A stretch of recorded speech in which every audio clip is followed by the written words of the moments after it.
شخص مغامر كان عايز يوصل لقمة جبل، واخد يوم كامل عشان يعمل كده. ولما اخيرا وصل للقمة عرقان وتعبان ومنهار القوة، شاف ان هناك واحد تاني قاعد على الارض، فقرب منه وبدأ يشتكي له قد ايه كانت عملية التسلق متعبة جدا. فابتسم الراجل التاني وقال له المرة الجاية لما تحب تسلق الجبل لف من الناحية التانية، هتلاقي قطر صغير يوصلك هنا بأمان وراحة وتدفع دولار واحد فقط. لو المغامر ده كان بحث وقيم خطته، ما كانش ضيع وقته ومجهوده باستخدام الطريق الطويل الصعب. فلما تكون هتتصرف، قيم خطتك وغير أي شيء محتاج تغيير، لأنه من الأحسن إنك تعمل تغييرات كتيرة دلوقتي بدل ما تصاب بخيبة أمل في النهاية. وجهز بخط دفاع نفسي قوي ضد أي مشكلة ممكن تواجهك. في حكمة بتقول ليس المهم عدد المرات التي سقطت فيها، ولكن هو عدد المرات التي نهضت فيها. التخطيط شيء جميل، وانك تعرف ايه اللي انت عايزه فده شيء ممتاز، ولكن اذا ما وضعتش خططك موضع التنفيذ مش هتوصل لاي حاجة.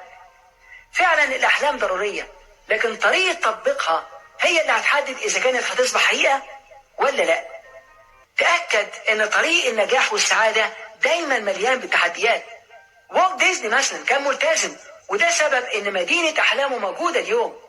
توماس اديسون كان ملتزم، ولمبة الكهرباء اليوم في كل بيت، وده السبب ان حلمه اتحقق. انت كمان ممكن تحقق اهدافك. التزم وما تديش فرصة للي ما تقدرش تعمله انه يعطل اللي تقدر تعمله. والان عندك اقوى الادوات لتحقيق الاهداف. تعال نبتدي مع بعض نحدد ايه اهدافك. حضر نوتة وقلم، اكتب على النوتة اهداف حياتي واعمل الاتي. 1. دون الاركان الخمسة للحياة المتزنة، كل ركن في صفحة منفصلة. صفحة بعنوان الصحة، والتانية شخصي، والتالتة مهني، والرابعة مادي، والخامسة روحاني. 2. تحت كل ركن اكتب قائمة أحلامي. دون أحلامك وأمانيك تحت كل جزء خاص بيهم. ما تبررش أحلامك وما تقولش إن الحلم ده مستحيل. اكتب على الأقل 10 أحلام تحت كل جزء. 3. رتب أحلامك حسب الأولوية، يعني ابدأ بأهم حلم بالنسبة لك ويريد تاني في الأهمية وهكذا. 4. في ورقة منفصلة دون أهم قيم في حياتك، زي مثلا الثقة، الإيمان، الإخلاص، الصبر، الحب، الالتزام إلى آخره، لأن القيم دي هتكون مهمة لتحقيق أهدافك في كل أركان حياتك. 5. عدل أهدافك بحيث أنها تتماشى مع أهم قيمك في الحياة. الآن عندك قائمة أهداف مستندة على قيمك. خليني أقول لك إزاي تحقق الأهداف دي. أول مبدأ لتحقيق أهدافك هو اكتب أهدافك. دون في ورقة صغيرة في حجم كارت العمل 5 أهداف تكون عايز تحققهم أكتر من أي حاجة تانية. كل هدف يمثل ركن من أركان حياتك: الحياة الشخصية، المهنية، الصحية، المادية، والروحانية.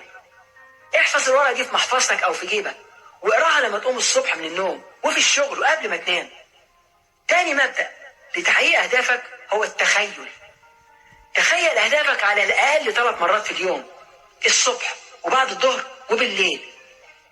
ثالث مبدأ لتحقيق أهدافك هو التأكيد. كل يوم استخدم تأكيدات إيجابية عشان تثبت البرنامج بطريقة أعمق في عقلك الباطن، واعمل حسابك إن تأكيداتك تكون إيجابية وفي زمن الحاضر. مثلا أنا أقدر أحقق الهدف اللي أنا عايزه، أنا مؤمن بقدرتي على النجاح، أنا قوي. رابع مبدأ لتحقيق أهدافك هو اتصرف كأنك. اتصرف كأنك خلاص حققت أهدافك فعلا. امشي، اتكلم، اتنفس كأنك من المستحيل انك تفشل. اتصرف كأنك فعلا بتحقق أهدافك، كأنها الآن، كأنها حقيقة، كما لو كانت فقط مسألة وقت انك تحققها. استعمل قوة كأنك اليوم وهتندهش من النتيجة. خامس مبدأ لتحقيق أهدافك هو استعمل قاعدة 10 سنتي. كل يوم اعمل حاجة تقربك 10 سنتي لهدفك، ومع مرور الوقت شوية شوية هتحقق تقدم ملحوظ. وعشان الفكرة تنجح لازم انك تحقق خطوة صغيرة تجاه هدفك كل يوم مهما كانت الأحوال، ومع الوقت هتكون عادة تمشي عليها. المبدأ السادس لتحقيق أهدافك هو كون مسؤول. ارفض انك تكون جزء من المشكلة او انك تبحث عن اعذار، ولو حصل حاجة غلط ما تلومش الاخرين، اتحمل مسؤولية كاملة وابحث عن الحلول وتعلم من اخطائك.